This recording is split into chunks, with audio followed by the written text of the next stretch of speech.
Emang jawara pakai peci merah? Saya sudah dikasih peci merah oleh jawara Betawi, makanya saya berani pakai. Silat bisa, silat lidah bisa. Allahumma sholli ala Sayyidina Muhammadin wa ala alihi wa sahbihi. Jarang-jarang orang kata sambutan mendoakan ibu saya, mengirimkan Al-Fatihah. Terus terang saya terkesan malam hari ini. Dulu saya pernah ketemu salah seorang bupati di satu daerah, namanya tidak boleh disebutkan, menjaga kode etik jurnalistik. Bapak bisa terpilih dengan suara terbanyak, itu gimana ceritanya Pak? Saya tanya. Apa karena balihonya banyak sampai ke pohon kayu? Bukan. Apa karena bagi-bagi sembako? Bukan. Terus kenapa masyarakat terkesan Pak? Karena saya Pak Ustadz, setiap ada orang meninggal saya datang. Ternyata orang meninggal, bapaknya meninggal, ibunya meninggal, istrinya meninggal, anaknya meninggal. Itu kalau kita kunjungi berkesan dan ingat sampai mati. Betul? Lalu kemudian kata dia, kalau ada orang nikah saya pun singgah juga. Setiap saya lihat ada tenda, saya datang. Suatu hari saya lihat ada tenda, ketika saya mampir sepertinya baru dipasang. Ini mau dipasang atau baru dilepas? Dia ragu, tapi dia datang aja. Lalu kemudian dia katakan kepada bapak-bapak sahibul hajat, ibu-ibu, saya sebagai calon bupati mohon maaf karena kemarin tidak bisa datang. Saya datang setelah tenda dibuka. Setelah selesai kata sambutan, baru sahibul baitnya berbisik, mohon maaf Pak, pestanya besok. Ternyata tendanya belum selesai dipasang. Tapi yang jelas orang terkesan. Nah, ini salah satu. Malam ini saya terkesan karena beliau ingat ketika ibu saya meninggal saat saya ke Pulau Madura pada tahun 2019 bulan Maret, hari Ahad pagi tanggal 17, hari Seninnya 18 Maret saya pulang dari Pulau Madura langsung ke Medan, Sumatera Utara, dan pulang ke kampung halaman. Malam ini saya masih diingatkan. Mudah-mudahan ingatan ini membuat kita tetap teringat sampai hari kiamat dan bersama di surga Jannatul Firdaus. Karena kata Nabi, almar'u ma'aman ahab, orang akan bersama dengan siapa yang dia ingat, yang dia kasihi, yang dia sayangi, yang dia cintai. Dan saksikanlah malam ini saya katakan, inni uhibbukum fillah, saya mencintai semua jamaah karena Allah subhanahu wa ta'ala. Ibu-ibu sehat semua? Masya Allah, tabarakallah. Asal sehat ibu, insya Allah bapak sehat. Betul? Jamaah laki-laki, jamaah perempuan. Ibu jangan berkecil hati. Kenapa? Ibu bukan diskriminatif, dikesampingkan. Justru ini kesempatan baik. Ibu dekat dengan sound system, jadi lebih merasuk ke dalam hati. Kadang saya tausiah yang dengar orang tua-tua, tapi hari ini di Bekasi, Masya Allah, yang dengar anak-anak kecil. Kalian ini anak kecil yang terjebak di tubuh orang tua atau gimana? Kelas berapa anakku? Kelas 3, kelas 5. Ini yang akan menjadi pemimpin Indonesia masa depan. Jadi presiden, jadi menteri, jadi gubernur Jawa Barat, jadi bupati Bekasi. Yang ujung jadi ketua PBNU. Topinya Nahdlatul Ulama. Kalau dari kecil sudah suka ngaji, anak-anak kecil di warnet main game online. Anak-anak kecil kecanduan judi online. Sekarang Masya Allah, ketika kami sedang melaksanakan umroh haji dari kota Kairo menuju Jeddah, ketemu dengan jamaah haji. Kalian sedang di mana dek? Kami kuliah di Kairo bu. Ibu dari mana? Jamaah haji Indonesia. Nanti kalau kalian sudah selesai kuliah di Kairo, cepat-cepat pulang ya nak. Indonesia sekarang sedang kacau. Anak SMP pacaran sama anak SD pacaran sama anak TK. Itu ucapan mereka 20 tahun yang lalu. Saya pulang dari Mesir 2002, sekarang sudah 2022. 20 tahun yang lalu orang Indonesia mengeluh anak SD pacaran sama anak TK. Ternyata tidak berlaku di Bekasi. Anak SD datang maulid kelas 3, kelas 5, Masya Allah. Terus kok cuma 4 orang? Mereka bagi-bagi tugas. Sebagian mereka tugaskan untuk jaga sepeda motor supaya jangan ada kehilangan. Allahumma salli ala Sayyidina Muhammadin wa ala alihi wa sahbihi. Saya kalau sudah mendengar itu, tak tahu tiba-tiba hati saya itu terasa jauh ingin ketemu dengan Nabi, tapi rasanya Allahumma salli ala Sayyidina Muhammadin wa ala alihi wa sahbihi. Mudah-mudahan kita walaupun jauh di Bekasi 9.000 km menuju makam Rasulullah sallallahu alaihi wasallam, tapi selawat kita dari Bekasi ini sampai ke sana, dibawa oleh para malaikat. Lalu kemudian Nabi bertanya, ini selawat dari mana? Dari Bekasi. Kapan mereka buat acaranya? Malam. Malam apa? Malam libur. Malam libur nih kan? Malam libur. Malam ini orang jalan sana jalan sini, yang anak-anak muda bawa pacarnya bonceng sana bonceng sini. Tapi di Bekasi anak-anak hadir maulid. Padahal sore tadi pacarnya sudah WA, hai beb, malam ini kita jalan kemana? Tidak ada pacaran, malam ini maulid, tausiah Ustaz Abdul Somad, aku sudah hijrah. Terus hubungan kita gimana? Habis maulid kita lanjutkan. Itu namanya hijrah tapi tak rela. Mudah-mudahan yang pacaran putus. Lihat ya langsung. Mudah-mudahan yang pacaran putus, berhenti dari dosa pacaran, dan besok langsung datang kupinang kau dengan bismillah. Masya Allah, indahnya. Kalau Ustadz Abdul Somad mati, siapa yang akan melanjutkan dakwah ini? Ustadz Somad. Saya tidak perlu ragu. Kenapa? Perwakilan anak-anak SD Bekasi malam ini akan melanjutkan dakwah ini. Siap? Ragu mereka. Pas saya tanya siap, dia tengok kawannya sebelah. Siap. Tabarakallah. Mereka pun akan berkesan. Mereka nanti akan cerita ke anaknya pada tahun 2050. Sekarang 2022, 2032, 2042, 2052. Saat itu mereka jadi kepala dinas, kepala badan, kepala kantor, ada kepala maupun tidak berkepala. Mereka sedang duduk-duduk dengan anak istrinya. Apa kata mereka? Dulu waktu papa masih kelas 3 SD, kelas 5 SD, kami dengar tausiah di masjid. Semua orang ngumpul, ketika itu ramai. Malam libur, penceramahnya almarhum Abdul Somad. Saya sebenarnya sedang mancing jamaah. Ketika saya katakan saya almarhum, jamaah ini sedih atau tersenyum? Jamaahnya senyum. Oke, kalau gitu kita ulang. Tidak penting bagaimana ke depan, yang paling penting adalah kita meninggalkan sesuatu. Persatuan DKM Forum Silaturahim ini jangan sampai bubar. Bahwa malam ini selesai tausiah kita akan bubar pulang ke rumah masing-masing, pasti. Siapa yang mau tetap bertahan di sini sampai selesai?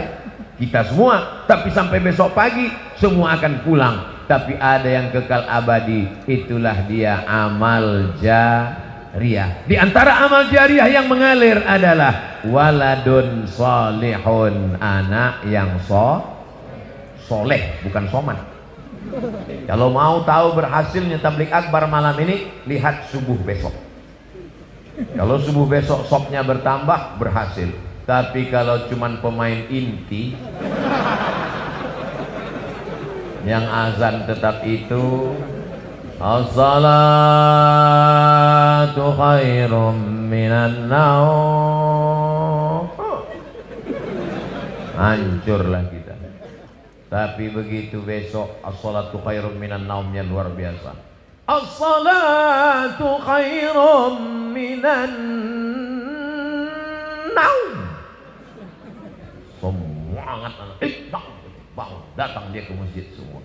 Alhamdulillah Pak Ustadz, sejak Ustadz Somad tausiah kemarin, anak saya rajin sholat duha Pak Ustadz. Cuman ada yang mengganggu pikiran saya. Kenapa Bu? Doanya pakai kunut. Itu namanya subuh kesiangan Bu. Pas ditanya sama ibunya, kenapa kamu sholat subuhnya jam 8? Masih syukur aku sholat subuh, kawanku gak sholat sama sekali. Ini logika terbalik, otaknya sungsang. Kalau mau lihat dunia, boleh lihat ke bawah. Tapi kalau untuk akhirat, lihatlah orang yang istiqomah ke masjid subuh, zuhur, asar, maghrib, isya. Masjid ke masjid ke masjid. Lihat tuh anak muda, ke masjid terus. Tertulis di bajunya, biker subuhan. Zuhur hilang. Sedangkan subuh yang berat lawan ngantuk aja dia datang. Sedangkan subuh yang matanya lelap tidur pulas mengigau tetap dia lawan datang ke masjid. Apalagi zuhur asar yang melek. Sedangkan zuhur subuh saja siap dia jadi imam padahal suaranya jelas. Bismillahirrahmanirrahim. Alhamdulillahi rabbil alamin. Apalagi kalau cuman nggak bersuara. Allahu Akbar. Memang berawal kalau mau jadi imam, imam zuhur dan imam asar. Anak-anak muda. Nanti kalau ditanya, datang anak gadis, anak-anak cewek bilang, bang, aku siap jadi, aku ingin mencari imam, aku siap, tapi zuhur dan asar ya. Maka kalian pun mesti pintar-pintar. Kalau mau tulis update status besok, aku mau cari imam maghrib, subuh, dan isya. Yang zuhur ngantri dulu. Berawal dari keterpaksaan. Berawal dari keterpaksaan, berubah menjadi kebutuhan, akhirnya kebiasaan. Allah bisa karena biasa. Mudah-mudahan semuanya aman terkendali. Amin. Bapak-bapak TNI Polri hadir semuanya malam ini. Datang pula mengawal Abdul Somad kanan dan kiri. Saya lihat tadi di dadanya pemuda Pancasila. Pancasila.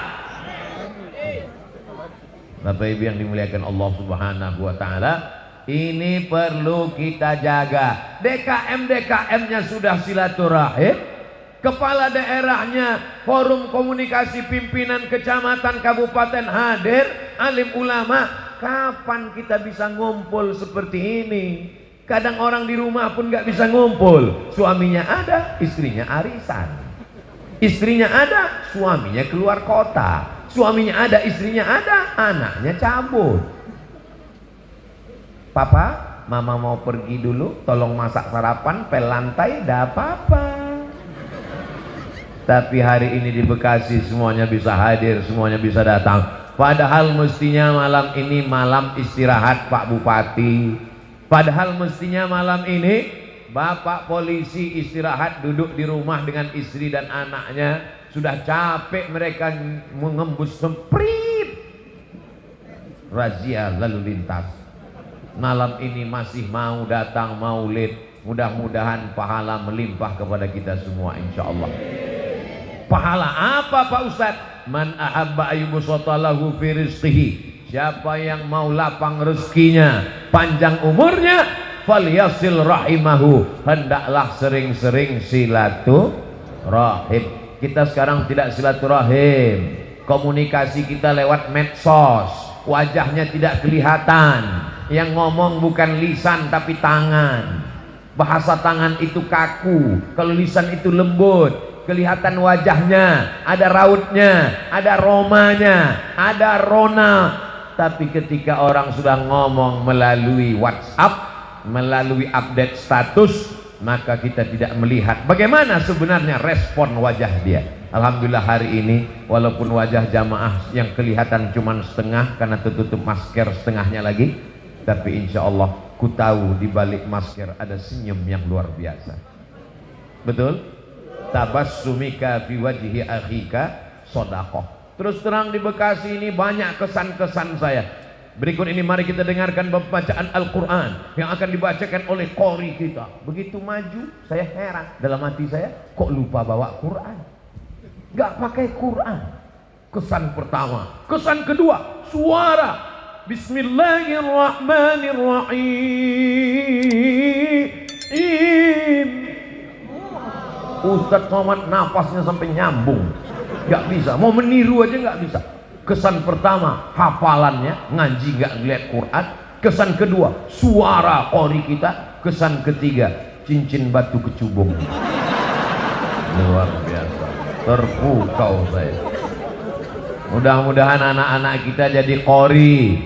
Saya kalau ketemu qori selalu saya bisikkan kalau dekat. Tadi karena jauh, kalau habis ngaji, barokah bi barokatil Quran, selalu saya bisikkan, doakan anak saya supaya bisa seperti kiai. Karena ketika dia baca Quran, dia katakan shadaqallahul azim, belum sempat ngomong dengan yang lain, langsung kita bisikkan barokah Quran. Wa idza tuliyat alaihim ayatuhu zadathum imana. Selesai baca Quran, iman bertambah. Wa idza quri'al Quran, ketika Quran dibacakan, fastami'u lahu, dengar baik-baik, wa ansitu, diam, la'allakum turhamun. Saat rahmat-rahmat Allah itu turun, disitulah kita mintakan semoga anak kita menjadi qori, penghafal Quran. Amin ya rabbal alamin. Apa yang kau balaskan untuk ayahmu? Berapa kali dia tidak jadi ganti baju hari raya demi uang sekolahmu? Sekolahmu memang online, tapi bayarannya offline. Berapa kali ibumu tidak jadi hari raya buat kue demi untuk sekolahmu, demi untuk air susumu, demi untuk makan minummu. Meregang nyawa dia melahirkan. Andai kau gendong dia dari Bekasi ke kota Makkah, tawaf 7 putaran, sa'i Safa dan Marwah, wukuf di padang Arafah, melontar jumrah, belum tentu dapat menebus sekali teriakannya saat melahirkanmu. Betul ibu? Ternyata ibu tidak ada yang teriak waktu melahirkan. Kenapa? Dia pingsan di operasi. Lahir. Ustadz, walaupun operasi sesar itu sakit loh Ustadz. Ustadz kan nggak pernah merasakannya, karena rasaku bukan rasamu Ustadz. Kita tidak pernah tahu bagaimana perasaan mereka perempuan. Ketika hormonnya berlebih di awal kehamilan, dia muntah-muntah, respon hidungnya sangat tajam. Suami yang dulu kata dia buah hati belayan jiwa, cintaku setengah napasku pergi, baunya minta ampun. Lalu kemudian yang awalnya rahim itu kecil, lalu mulai membesar, sebulan, 2 bulan, 3 bulan, akhirnya ususnya menjadi kecil, makannya susah, nafasnya terhalang. Lalu kemudian tulang belakangnya mulai melengkung. Lalu ketika melahirkan anak, seperti patah-patah tulang rusuknya. Itulah ayat yang disebut dalam Al-Quran, wahnan ala wahnin, lemah di atas lemah. Tak ada yang bisa membalas kelemahan-kelemahan itu, dan tidak ada yang sanggup membahasnya. Kalau saya bahas bagaimana lemahnya perempuan saat mengandung, perempuan itu mengandung lemah di atas lemah. Kata ibu-ibu, alah Ustadz kayak pernah aja. Maka kita balaskan. Yang ibunya masih hidup, mudah-mudahan masih sempat berbakti kepada orang tua. Yang ibu bapaknya sudah meninggal dunia, nasihat kematian, ziarah. Jangan nunggu mau Ramadan, jangan nunggu mau Idul Fitri, besok hari libur bawa anaknya ziarah. Ini sekarang banyak orang ziarah, bapaknya baju hitam, istrinya baju hitam, anaknya baju hitam, hitam-hitam semua, sampai di tempat pemakaman langsung foto. Habis itu update status, man in black. Apa ini? Ini bukan ajaran Islam. Ajaran Islam adalah saat di tempat pemakaman baca doa, assalamualaikum ya alad diyar minal mu'minin wa inna insyaallahu bikum lahiqun yarhamullahul mustaqdimina wal mustakhirin nas'alullaha lana wa lakumul afiyah. Oh, bacaannya panjang Pak Ustaz. Ya, tapi kami bacaannya pendek. Apa bacaannya? Assalamualaikum ya ahlal kubur. Itu namanya doa minimalis. Apalah salahnya cetakkan doa ziarah kubur? Tanya nanti panitia berapa ongkosnya buat baliho besar seperti ini, buat doa ziarah kubur, tempel besar-besar di dekat pemakaman TPU. Assalamualaikum ya ala diyar minal mu'minin wa inna insyaallah bikum lahiqun yarhamullahul mustaqdimin wal mustakhirin nas'alullaha lana wa lakumul afiyah. Coblos nomor daripada baleho yang nggak jelas ujung arahnya nyangkut ke pokok kayu, diambil Satpol PP dibakar. Mendingan di samping kuburan, mengingatkan orang. Andai pun dia tidak lapuk, maka mengalir sampai hari kiamat. Inilah dia amal-amal kita. Apa saja amal kita yang akan mengalir. Waladun salihun, anak yang soleh. Shadaqatun jariyah, itulah uang yang masuk ke dalam kotak-kotak tadi. Beli semen, batu bata, kerikil, atap, tenda, lampu, AC, mihrab, mimbar, kipas angin, itu semua akan mengalir. Siapa yang mewakafkan tanah masjid ini dulu? Siapa yang membangunnya? Siapa yang ngasih semen? Siapa yang ngasih kosen? Siapa yang ngasih kaca? Kita tidak tahu, tapi pahalanya dari mulai tadi petang sampai malam, sampai sholat